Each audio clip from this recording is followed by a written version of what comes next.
Welcome to the Special Education and MTSS module. This module is part of a series designed to help local education agencies with implementing a multi-tiered system of supports. My name is Terry Marks and I work at the American Institutes for Research, a partner on the UMTSS initiative. The purpose of this module is to clarify any misconceptions and/or misunderstandings around how students with disabilities are supported within MTSS. First, we need to do a quick review of what MTSS is. As you learned in other modules, MTSS is a framework for implementing systemic, evidence-based practices to maximize student achievement in academics and social behavior and preparation for and leading to college and career readiness. The MTSS model includes universal, targeted, and intensive levels of support, which are defined by identified critical components. Universal, or Tier 1, represents those supports provided to each student. Approximately 80% of students should be responsive to high-quality Tier 1 core instruction. Tier 1 practices should be implemented with fidelity prior to addressing practices for Tier 2 or Tier 3. Targeted, or Tier 2, represents additional supports to intervene or enrich for student success. Typically, around 15% of students may require targeted supports. Intensive, or Tier 3 supports, represent individually responsive supports intended to further intervene or enrich student success and are developed based on individual need, which may be provided individually or in small group.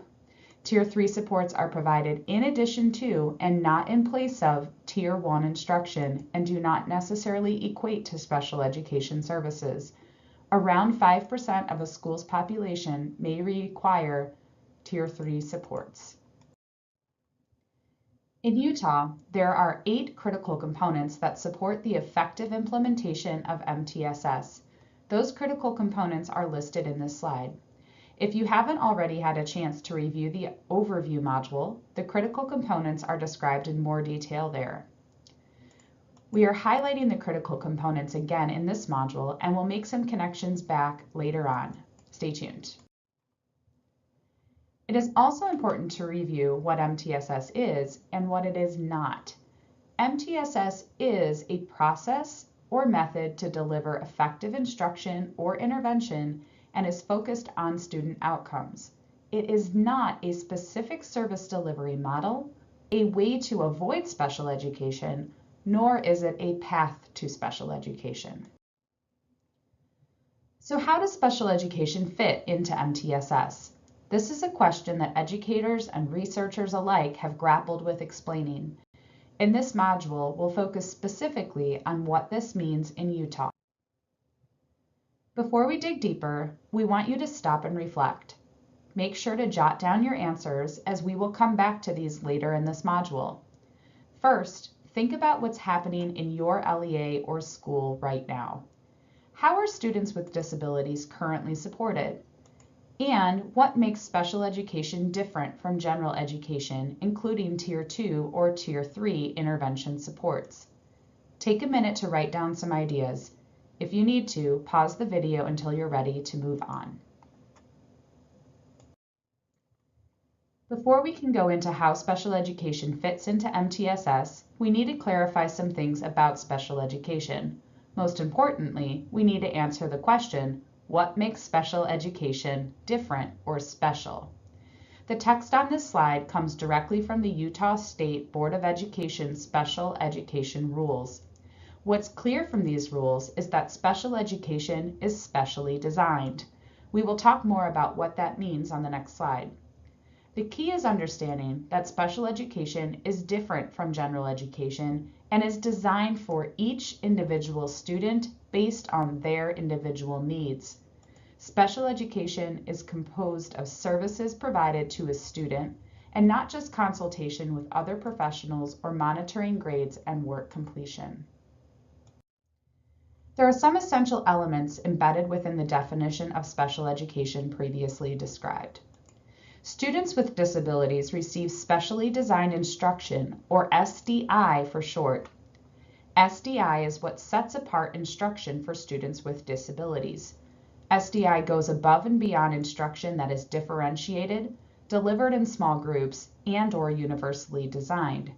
As you can read on the slide, SDI is defined as adapting the content, methodology, or delivery of instruction to address the unique needs of the student that results from the student's disability to ensure access of the child to the general curriculum so that they can meet the same educational standards of the public agency that apply to all children. Additionally, related services may be a part of special education. Related services are services required to assist a student with a disability to benefit from special education. Examples include speech and language pathology, occupational therapy, physical therapy, nursing, or psychological services. Accommodations reduce or eliminate the effects of a disability without decreasing learning expectations. Accommodations are not the same as modifications, which alter instruction and/or assessment, potentially changing, lowering, or reducing learning expectations. An example of an accommodation could be listening to an audio recording of a text, while a modification could be giving a shorter or easier version of a text to read. Another component of special education includes assistive technology. Assistive technologies can range from no-tech to high-tech. Some examples of no-tech assistive technologies include pencil grips or highlighters. Examples of low-tech items are calculators and timers. An example of a high-tech assistive technology device is a text-to-speech communication device. Take a minute to review the definitions on this slide. Pause the video if you need to. The word access has appeared in other definitions and warrants some additional explanation. According to Rindack, Moore, Orlando, and Delano from 2009, access to general education requires more than either access to general education physical locations or access to the general education content standards. Rather, as supported by the federal regulations, access requires instruction on the general education content, high expectations demonstrated by participation in and progress on that general education content, and participation in the general education accountability measures. Essentially, a student with disability isn't accessing general education merely by sitting in a general education classroom. Students with disabilities in general education settings must receive instruction on the general education content that is specially designed when appropriate. Similarly, if they are in a self-contained setting or in a separate school, they require access to the same content that their non-disabled peers are learning. Regardless of setting, students with disabilities need to make progress in general education content and participate on the same accountability measures as their peers. Ensuring access through involvement, participation, and progress in the general education curriculum can reciprocally support educators with holding high expectations for students with disabilities, and high expectations lead to achievement. So how can we ensure access and implement special education services? By developing an individualized education program or an IEP. Students with disabilities must have an IEP developed. The IEP consists of the components listed on this slide. Must be designed by a multidisciplinary team. They must include present levels of academic achievement and functional performance. They need to indicate the annual goals, including how the team will track progress. The IEP must indicate specially designed instruction, related services, accommodations and modifications, how the student will participate in standardized tests, any information related to a functional behavioral assessment and positive behavior intervention plan. For some students, we will include transition plans as well. And we must also indicate how the student will access and participate in general education. Some of these components, like a behavior intervention plan or transition plan, may be included on an as-needed basis. Again, we must consider how the education program is individualized to support an individual's unique needs. Ultimately, the IEP is the roadmap. It describes, based on assessment data, the student's present levels of academic, functional, and developmental performance. The functional domain includes aspects of social behavioral performance. The present levels must be reviewed annually and should be used by IEP teams to develop specific and measurable annual goals. Assessment data are also used to determine how a student will participate in the general education curriculum so that they can make progress in that curriculum. This may include adaptations to content through accommodations and/or modifications, as well as adaptations to the methodology and/or delivery of instruction. As outlined on this slide, individual student data can help IEP teams identify strengths and weaknesses from which to build out a customized educational program. Not all students with disabilities will need and/or respond to the same instructional adaptations. As mentioned, the IEP is the roadmap. Teams use the IEP to document the special education services that a student with a disability will receive. There are some important reminders to highlight now about IEPs. First, IEP goals are assessment-driven and measurable.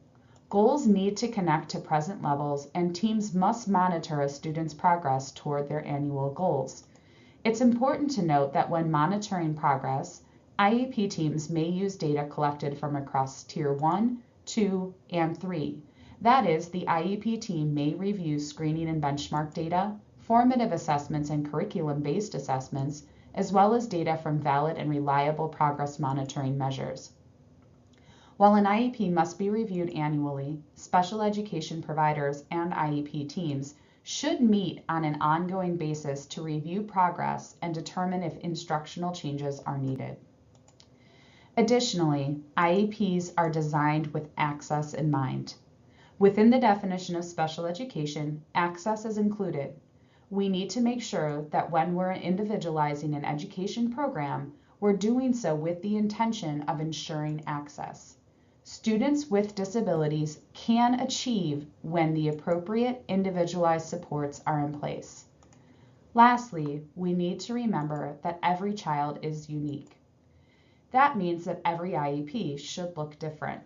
Take a minute to think about IEPs written for the students in your school. Are the goals the same? Are the accommodations and/or modifications the same? Are the assistive technologies the same? In other words, if we are using a cookie cutter to craft our IEP and/or special education services, we need to rethink our approach to individualization, returning to the student's data to support the development of a quality IEP that really addresses that student's unique needs. As previously mentioned, all students are supported within MTSS. So finding a student eligible for special education indicates that a student requires specially designed instruction to access and progress in general education. Eligibility will not result in special education services replacing high-quality instruction across the tiers, but rather eligibility will ensure that an individual student accesses tiered supports and receives specially designed instruction and related services. Ultimately, if a student is found eligible, they will still be a part of the MTSS system, but will have an IEP in place to ensure they are receiving the services they need to be successful. What we'll talk about next are the connections between data and intervention within MTSS and special education eligibility decisions. First, it is important to clarify an area of potential confusion around the terms diagnosis and disability. In the educational setting, the two terms are not necessarily synonymous.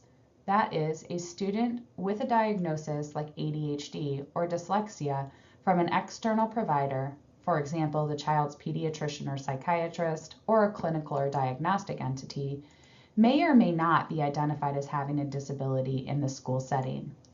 If a child with a diagnosis is making adequate growth toward educational standards and/or social behavioral expectations, then they likely do not require special education services or specially designed instruction. Rather, they will continue to receive high-quality tiered instruction to sustain their performance over time. Conversely, a child with a diagnosis who is not making adequate growth toward educational standards and/or social behavioral expectations may require high-quality tiered instruction and specially designed instruction and related services to demonstrate progress. The key point here is that students who receive special education services must have a disability that has an adverse effect on their academic, behavioral, or functional performance in the school setting. That means there are individuals with disabilities or diagnoses who, because of their ability to achieve grade level standards and/or meet social behavioral expectations, may not qualify to receive special education services within the school setting. Per the USBE's Special Education Rules and Regulations, in interpreting evaluation data for the purpose of determining if a student is a student with a disability and the educational needs of the student, each LEA must first draw upon information from a variety of sources, such as aptitude and achievement tests, parent or adult student input, teacher recommendations, physical condition, social or cultural background, and adaptive behavior. In addition, they must ensure that information obtained from all these sources is documented and carefully considered. Demonstrating adverse effect in the educational setting requires data on responsiveness to instruction, intervention, and supports across the tiers, as well as results from a comprehensive evaluation. It is important to understand that under the Individuals with Disabilities Education Act, eligibility for special education services has always been a team decision using multiple data points. The USBE's Special Education Rules and Regulations specify that initial evaluations must take place within 45 school days from the time of parental consent or 30 calendar days if the request was made by DCFS. The evaluation must consist of procedures to determine two things. 1, if the student is a student with a disability, and 2, the educational needs of the student. The USBE's Special Education Rules and Regulations specify what an LEA must do when conducting an evaluation to determine eligibility, including information about assessment practices. The USBE Special Education Rules and Regulations are linked as a resource at the end of this module. When we think about equity in education and special education, we need to consider the role of cultural and linguistic strengths. Students from culturally and linguistically diverse backgrounds have a wealth of cultural and language strengths to pull from. But there are also areas for concern. While data are needed to inform instructional decisions, we need to consider assessment bias when administering assessments and/or analyzing and interpreting results. And unfortunately, we know that there are inequities in discipline practices leading to students from certain racial or ethnic groups and genders being excluded from classrooms and schools, starting all the way at the early childhood level. And because of these concerns, we must also take caution. In some instances, some students are either inappropriately referred to special education, or special education referrals and evaluations are delayed because of cultural and linguistic difference. Recognizing that biases related to culture and/or language impact decisions made in educational settings can help shift any misconceptions that students from culturally and linguistically diverse backgrounds are at a deficit. Culture and language are assets that we can leverage to ensure equity. The disability of category of specific learning disability, or SLD, is one of the most prevalent disabilities in the state. So we're going to talk a bit more in depth about considerations for multidisciplinary teams when determining if a student has SLD. The USBE Special Education Rules and Regulations are clear that a student must not be determined to be a student with a disability if the determinant factor for that determination is 1, a lack of appropriate instruction in reading, including the essential components of reading instruction, phonemic awareness, alphabetic principle, vocabulary, comprehension, and fluency. 2, a lack of appropriate instruction in mathematics, or 3, limited English proficiency. To ensure that underachievement in students suspected of having an SLD, is not due to lack of appropriate instruction in reading or math, the group must consider as part of the evaluation data that demonstrate that prior to or as a part of the referral process, the student was provided appropriate instruction in regular education settings delivered by qualified personnel and database documentation of repeated assessments of achievement at reasonable intervals reflecting formal assessment of student progress during instruction, which was provided to the student's parents and/or the adult student. Hopefully, you've been able to connect that the sources of data described are the same sources of data we've discussed in relationship to the tiers within MTSS. In Utah, there are currently 3 methods for LEAs to use in the determination of specific learning disability. First, response to intervention, or RTI. Second, a combination of RTI and discrepancy. Or third, an alternate research-based procedure.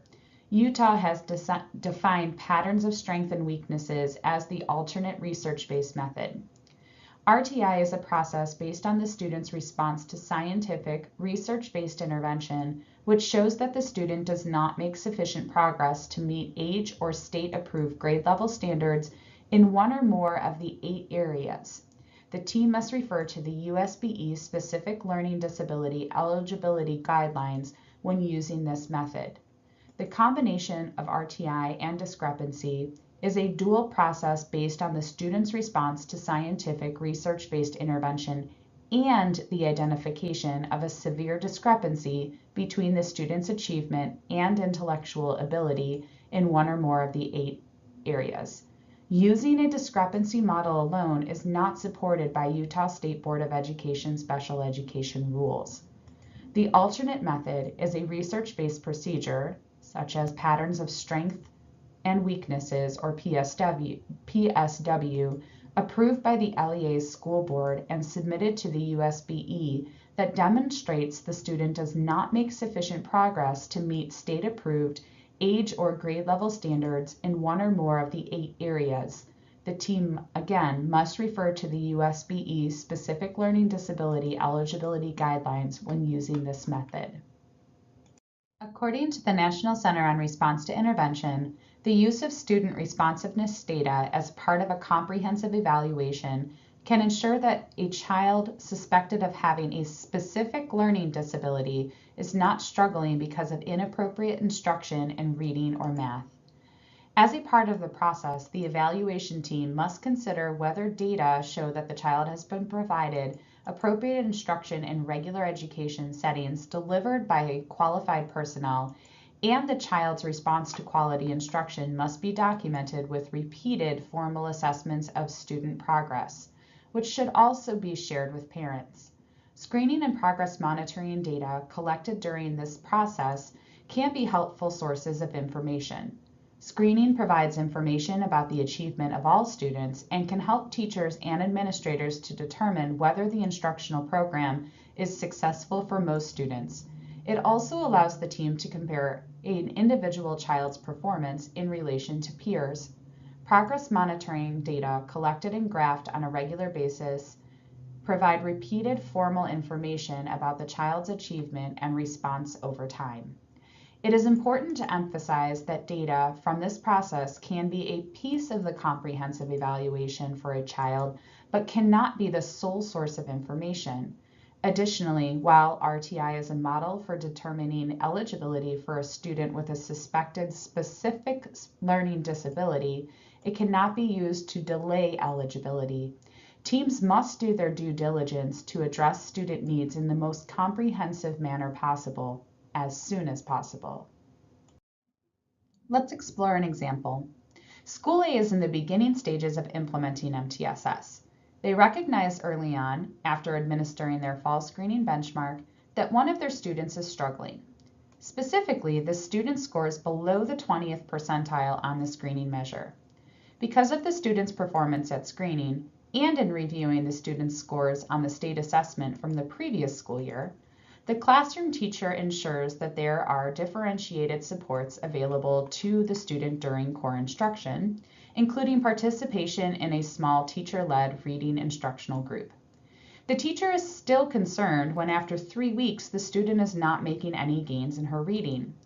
The teacher refers the student to the MTSS Tier 2 team, and the team asks the teacher to gather weekly data on formal progress monitoring measure for 6 to 8 weeks to better track the student's progress on very targeted skills.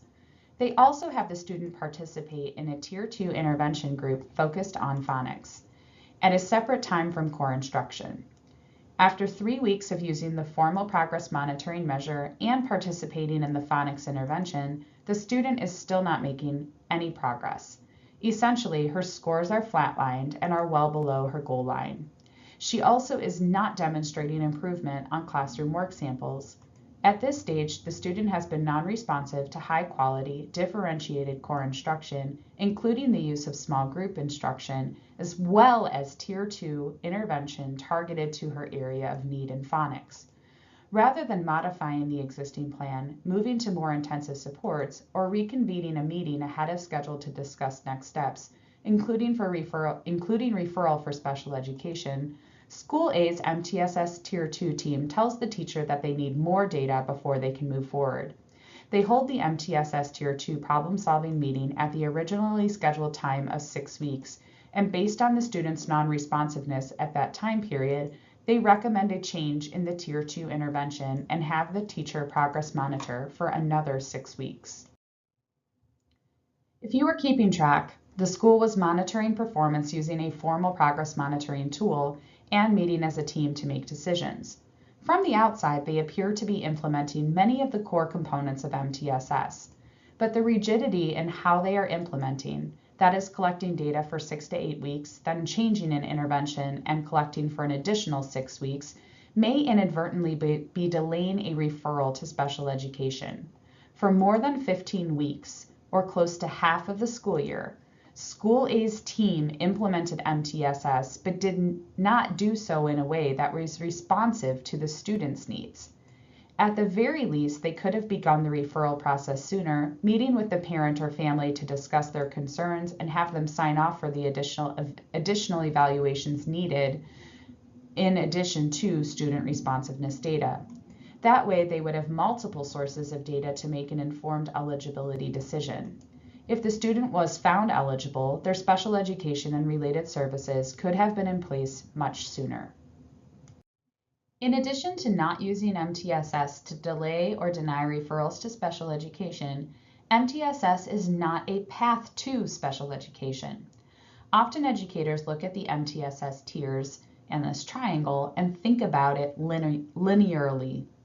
When we start with strong core instruction and then provide targeted supplemental supports for some students and even more intensive supports for a fewer number of students, and we're thinking about MTSS linearly, then the next logical step is that we need to go outside of the tiers to special education.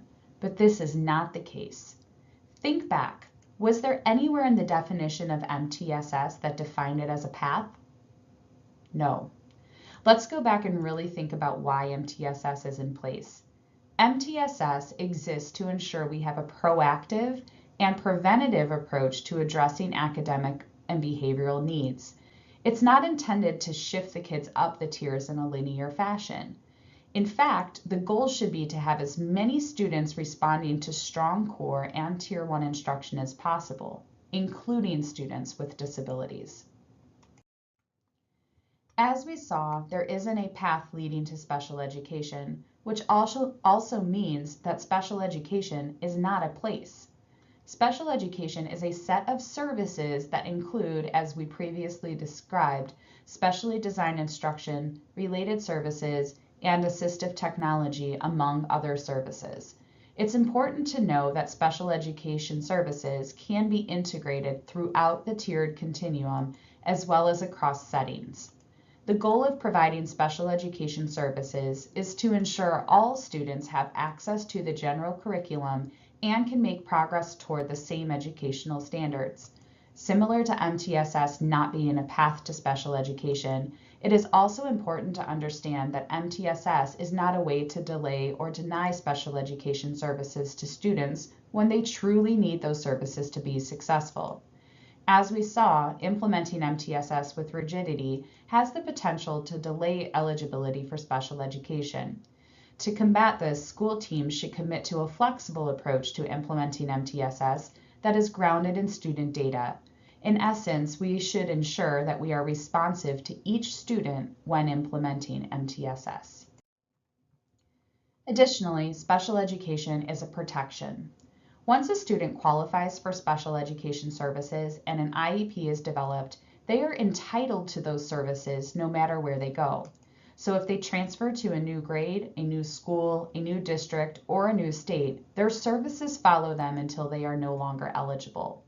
This serves as a protection to the student so that they continue to receive the services they need to access general education, even if where they end up isn't implementing MTSS.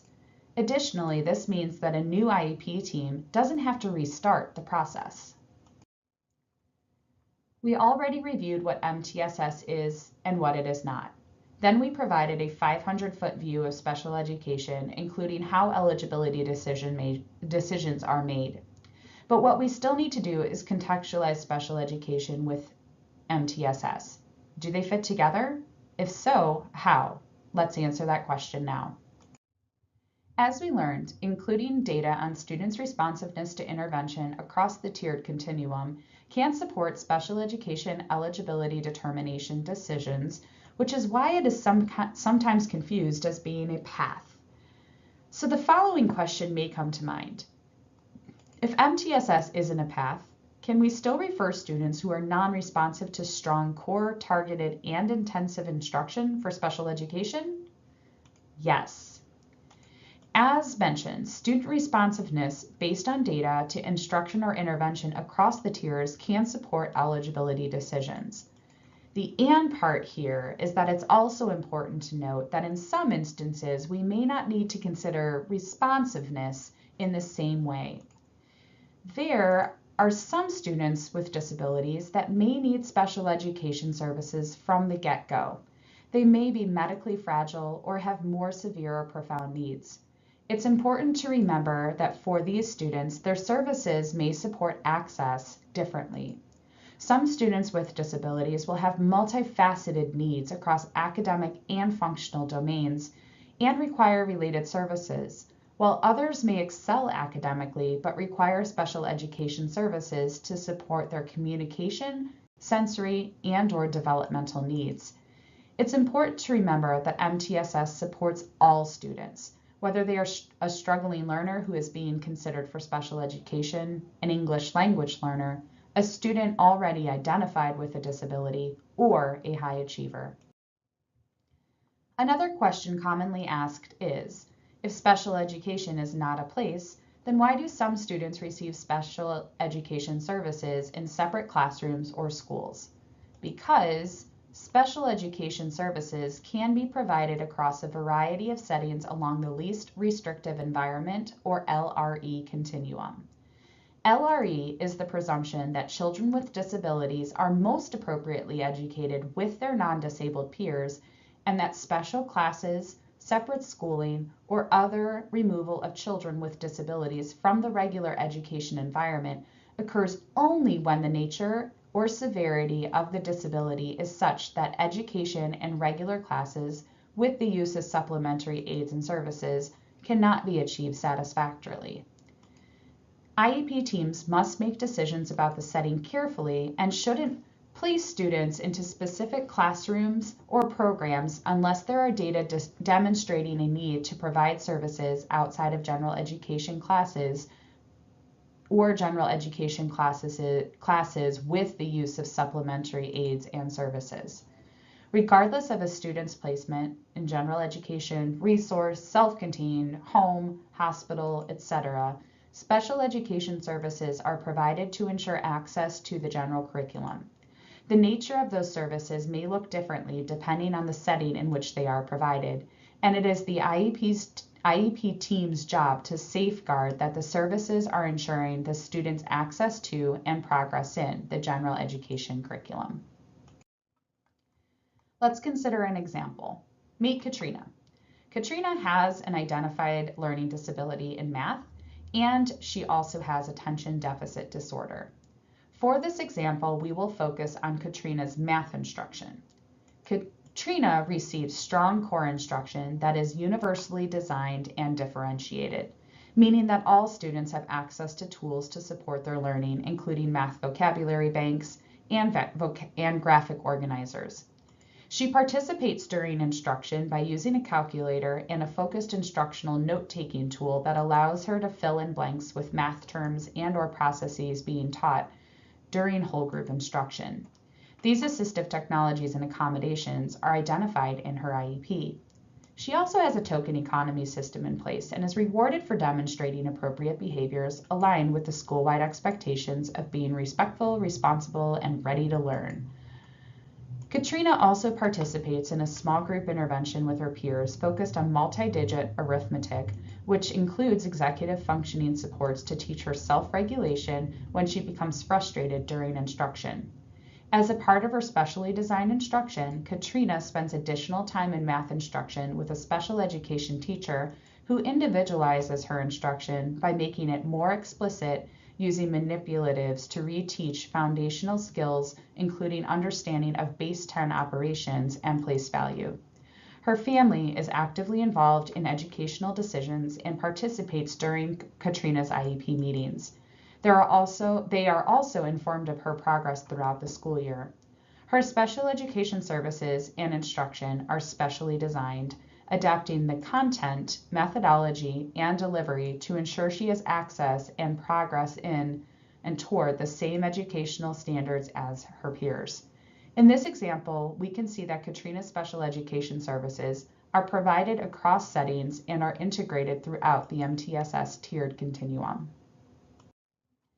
A strong foundation for special education services is a strong tiered continuum that allows students with disabilities multiple access points to progress toward the same educational standards that apply to all children. It's important to remember that special education services are provided in addition to core, targeted, and/or intensive instruction, interventions, or supports, and are in place to ensure students with disabilities have access to the general curriculum. Because every student is different, this allows flexibility in how we support all students. As mentioned previously, some students with disabilities may receive special education services like speech and language pathology services to ensure their access to general curriculum.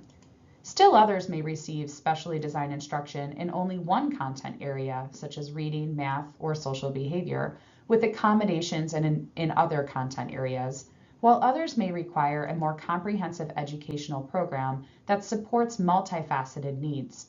MTSS allows educators to support all students, including those with disabilities, throughout the educational continuum by focusing on building strong instructional foundations identified through data-based decision-making. Hopefully this presentation helped clear up some common misconceptions and misunderstandings and allowed you to contextualize special education within MTSS. As we wrap up, there are a few additional connections we want to make.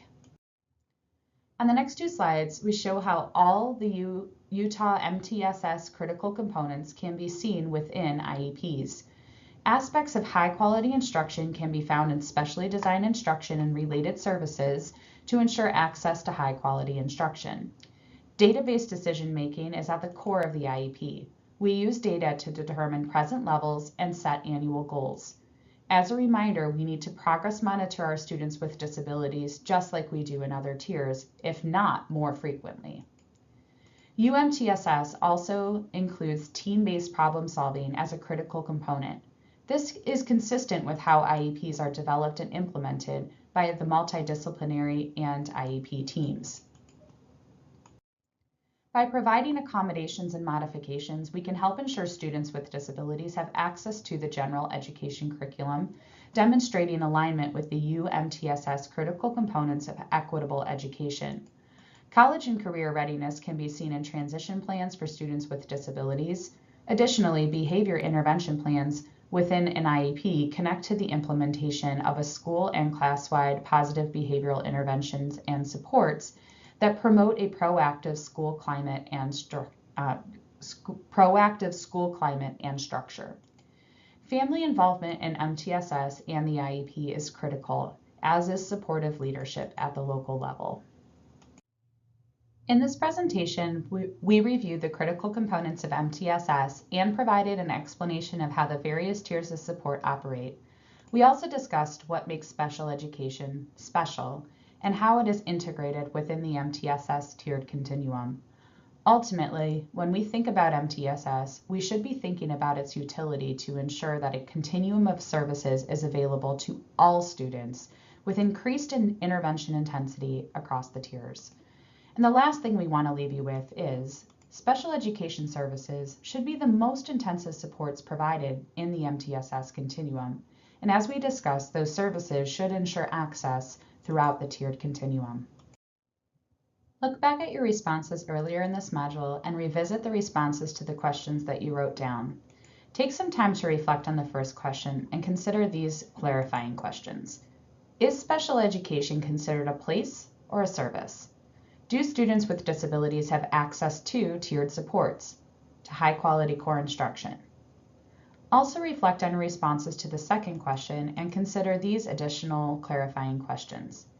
Is the instruction provided to students with disabilities specially designed, or are we merely providing accommodations and modifications? And are special education services the most intensive supports provided in your school, or are students with disabilities actually receiving less intensive supports than some students receiving Tier 2 or Tier 3 supports? If that's the case, think about what changes are needed to ensure that students with disabilities are supported within the MTSS continuum across the tiers. Each child is unique, and we must ensure that our instruction is responsive to their needs. Take a few seconds to add any additional thoughts and reflections to the questions that you answered previously. After this reflection, you'll go ahead and move on to a quiz. Thank you.